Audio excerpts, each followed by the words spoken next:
Betul ke Melayu malas? Kenyataan ini sangatlah kontroversial dan sensitif untuk disebutkan, kerana ia melibatkan nama keturunan dan asal-usul seseorang individu. Tetapi walaupun istilah ini sangat kontroversial dan sensitif, istilah ini adalah antara istilah yang terkenal digunakan dan disebut-sebut merata Malaysia. Tun Dr. Mahathir juga antara tokoh terkenal yang selalu mengangkat tentang perkara ini, walaupun Tun menyebut perkara ini atas tujuan menaikkan daya semangat orang Melayu untuk lebih bekerja keras, tetapi ramai juga orang Melayu terasa dihina dan kebanyakannya tersinggung dengan kenyataan itu. Jadi betul ke Melayu malas? Hari ini kita akan bincangkan perkara ini dengan menjawab 3 soalan ini. Kenapa orang kata Melayu malas? Pada awalnya, ada desas-desus yang mengatakan, ayat ini diguna pakai oleh kolonial British yang berada di Malaysia terhadap sikap-sikap buruh Melayu yang lebih perlahan dibandingkan buruh Cina dan India. Berdasarkan sejarah, Melayu adalah kaum yang hebat dan mempunyai kejayaan dan kekayaan tersendiri. Hebatnya kerajaan Melaka di Tanah Melayu, dan kerajaan Sriwijaya di Palembang, membuktikan kaum Melayu bukanlah kaum malas. Mustahil kaum yang malas berjaya mendirikan empayar yang megah sebegitu dan mendirikan perniagaan. Jadi kenapa British kata Melayu malas? Buruh Cina dan India datang dari negara berpopulasi tinggi, yang di mana peluang untuk menjana pendapatan agak susah. Jadi walaupun mereka datang ke Tanah Melayu sebagai buruh, mereka ada mentaliti untuk memanfaatkan peluang pekerjaan. Lain pula dengan Melayu, tentu sekali Melayu tidak mahu disuruh di tanah mereka sendiri. Buruh Melayu kerja dalam keadaan yang tidak rela, mereka sangat tidak senang mengerjakan dan membekalkan hasil bumi tanah mereka untuk beri kekayaan pada orang British pada zaman itu. Itu zaman dulu, tapi kenapa pula perkataan Melayu malas ni digunakan hingga hari ini? Perbezaan kekayaan kaum Cina di Malaysia dan kaum Melayu agak ketara, ini membuatkan idea Melayu malas lebih mencanak.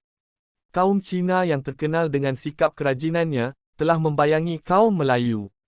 Di sektor pekerjaan juga didakwa kebanyakan Melayu datang lambat, dan kualiti kerjanya tidak memuaskan.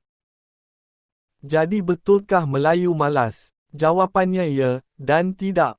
Bila kita lihat sektor pekerjaan yang memerlukan kerajinan, kebanyakan kerja ini dipenuhi orang Melayu. Sektor pertanian seperti pesawah, penoreh getah, pesawit, juga sektor nelayan, malah kerja penghantaran makanan yang mengharungi panas terik dan hujan lebat juga majoritinya dikerjakan orang Melayu.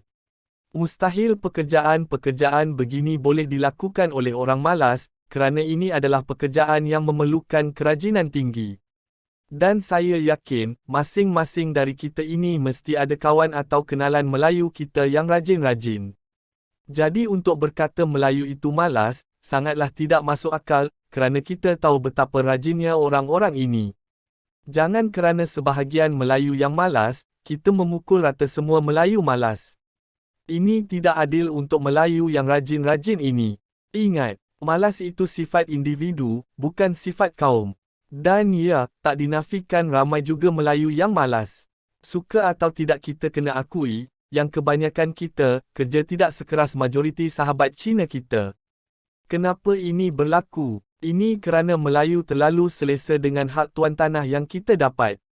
Melayu tak perlu buka bisnes, kerana banyak peluang pekerjaan sudah dibuka oleh sahabat Cina kita. Melayu tak perlu mati-matian skor SPM mengalahkan Cina, sebab ada UiTM yang khas untuk Bumiputra mengambil beribu pelajar setiap tahun. Melayu tak takutkan persaingan, kerana tahu akan ada bantuan yang bakal menyusul. Membuatkan bangsa kita agak manja dan terlalu selesa. Jadi banyak Melayu yang malas kerana terlalu selesa, dan banyak juga Melayu yang rajin tapi tidak kaya, membuatkan orang melabel Melayu sebagai kaum malas. Apa yang perlu kita buat untuk membuang istilah Melayu malas? Seperti yang disebut tadi, ramai Melayu yang rajin. Tapi kenapa Melayu susah untuk meraih pendapatan tinggi? Sistem dan sistem. Kebanyakan orang Melayu masih tidak terdedah dengan sistem-sistem untuk menjana pendapatan tinggi, dan agak keterbelakang dalam aspek ini. Orang Melayu hanya berfikir untuk dapatkan duit, kena berkerah tenaga. Walaupun ada betulnya yang kita perlu berkerah tenaga untuk kaya, tapi kita mesti juga mengambil tahu tentang ilmu menjana pendapatan tinggi. Kita perlu contohi sahabat Cina kita yang suka berniaga. Lagi ramai orang Melayu buka bisnes, lagi ramailah orang Melayu kaya. Walaupun kekayaan bukanlah segalanya, tapi di zaman siapa ada duit dia berkuasa ini, kita kena akui, yang duit boleh menaikkan bangsa kita, duit boleh membina tahfiz yang berkualiti, duit boleh membantu saudara-saudara Islam kita yang ditindas di luar sana, dan duit boleh menaikkan kehebatan orang-orang Islam di mata dunia, seperti di zaman kegemilangan Islam dulu, di mana Islam adalah bangsa-bangsa yang kaya dan maju. Ini bukanlah untuk menyuruh bangsa kita menjadi bangsa yang tamakkan harta dunia, tetapi untuk perkukuhkan ekonomi bangsa kita. Dalam erti kata lain, duit boleh mengelakkan bangsa kita dari ditindas. Dalam hadis pun ada berkata, 9 dari 10 pintu rezeki adalah berniaga. Sedangkan Nabi Muhammad juga adalah ahli perniagaan. Kenapa tak contohi Nabi kita sendiri? Jika bangsa Melayu kaya dan maju, stereotaip Melayu malas akan pupus dengan serta-merta.